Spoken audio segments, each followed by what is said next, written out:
Well, January 21, 1998, that would be the verse for 1998. They have corrupted themselves. Prime Minister Benjamin Netanyahu met with President Clinton at the White House and is coldly received. And the White House, both Clinton and Secretary of State Madeleine Albright refused to have lunch with him. How about that? They snubbed the Israeli Prime Minister. Shortly afterward, on that same day, the Monica Lewinsky scandal broke into the mass media and began to occupy a major portion of Clinton's time. God continued to show his displeasure with the peace process. On September 28th, 1998, Hurricane George came. As Secretary of State Albright works on the final details of an agreement in which Israel would give up 13% of their land of Judea and Samaria, Hurricane George slammed into the United States Gulf Coast with 110-mile-an-hour winds and gusts up to 175 miles an hour. The hurricane hits the coast and stalled. On September 28th, Clinton meets with Yasser Arafat and Netanyahu at the White House to finalize this land deal. That's at the same time down in Florida. Whoopee, there goes Hurricane George. Stalled, just sitting there churning and killing, hurting, breaking things. Later, Arafat addresses the United Nations about declaring an independent Palestinian state by May of 1999 as Hurricane George pounds the Gulf Coast, causing $1 billion in damage. At the exact time that Arafat departs the country, the storm begins to dissipate. Once Arafat leaves, the storm stops. Then, October 15th through the 22nd, 1998, Texas was flooded. On October 15, 1998, Arafat and Netanyahu met at the Wye River Plantation in Maryland. The talks are scheduled to last 5 days. The focus on Israel giving up 13% of their heartland. The talks are extended and conclude on October 23rd. Well, on October 17th, awesome rains and tornadoes hit southern Texas. The San Antonio area is deluged with rain. The rain and flooding in Texas continued until October 22nd and then subsided.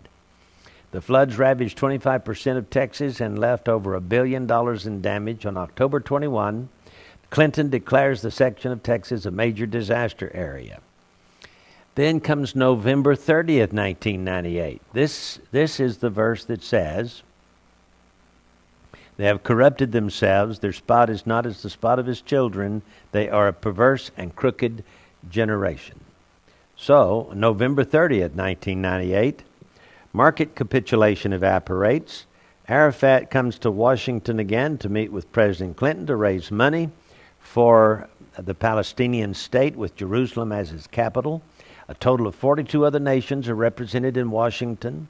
All the nations agree to give Arafat $3 billion in aid. Clinton promised $400 million, and the European nations $1.7 billion. On that same day, the Dow Jones average dropped 216 points, and on December 1, the European market had its third worst day in history. Hundreds of billions of market capitalization are wiped out in the U.S. and Europe. December 12, 1998, Clinton is impeached as Clinton lands the Palestinian-controlled section of Israel to discuss. His airplane lands in the Palestinian-controlled section of Israel to discuss land for peace process, and the House of Representatives votes 4 articles of impeachment against him. So that's all in 1998, the verse that says, "They have corrupted themselves." Fascinating, huh? I like that. Lorenzo, thank you for that note. Now, Lorenzo continues with, of course, the verse that I talked about yesterday. Remember the days of old, consider the years of many generations, and that would be for the year 2000, or the Jewish calendar year 5760. I want to mention to you one little thing. The Jewish calendar is 240 years off from our calendar, and we have found the reasons why. I don't have time to get into it on today's program, but if you take the 6 days of creation, and there are 24 hours in each day, if each day if each hour of the 6 days of creation of which there are 144 of them. 144 hours in 6 days, okay? That sure sounds familiar, doesn't it? 144. If each one of those hours represents a 40-year generation, you know, the 40 years Israel spent in the wilderness, and which God called a generation, okay? That wicked generation, they'll spend 40 years in the wilderness. So if the 40 years represents a generation, then those 24 hours a day for 6 days at 144 hours represents 5,760. Ah, yes.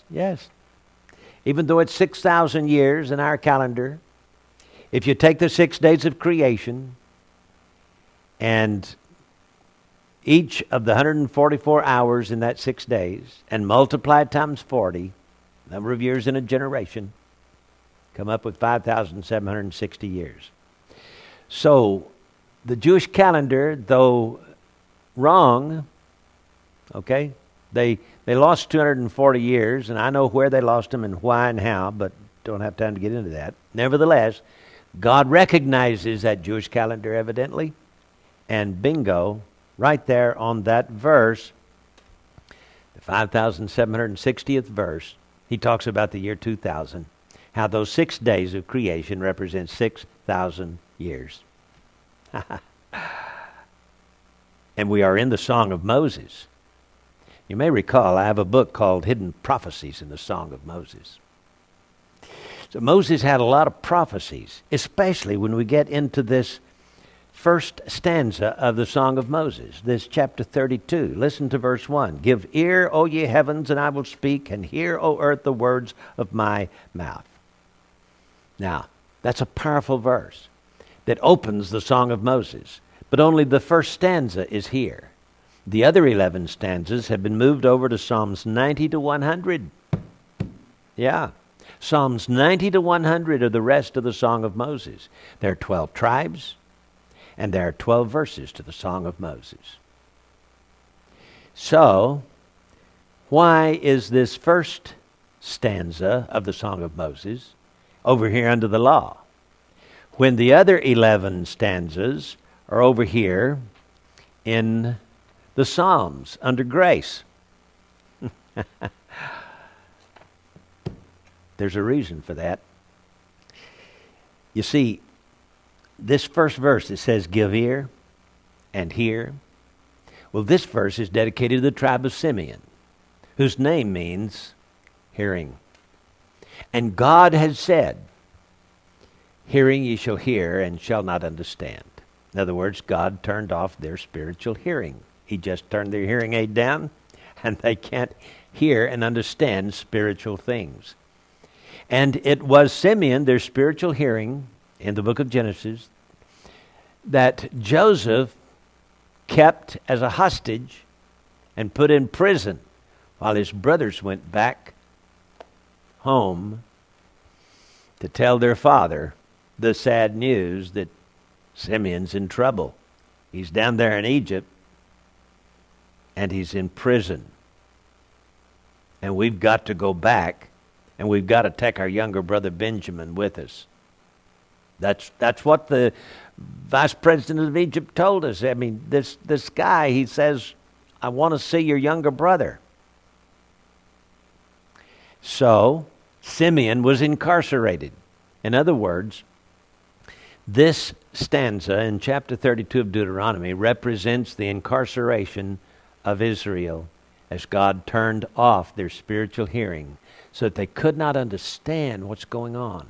They didn't recognize their Messiah. They still reject him to this very day. But I want you to know that the Song of Moses, that is his first stanza, ends with the coming of the Messiah. Oh, but we'll have to get to that on another day. So don't miss these daily webcasts. We'll get to it. We'll get to chapter 32, and we'll share with you some astounding verses. I'm J.R. Church. We'll see you again tomorrow with our daily webcast.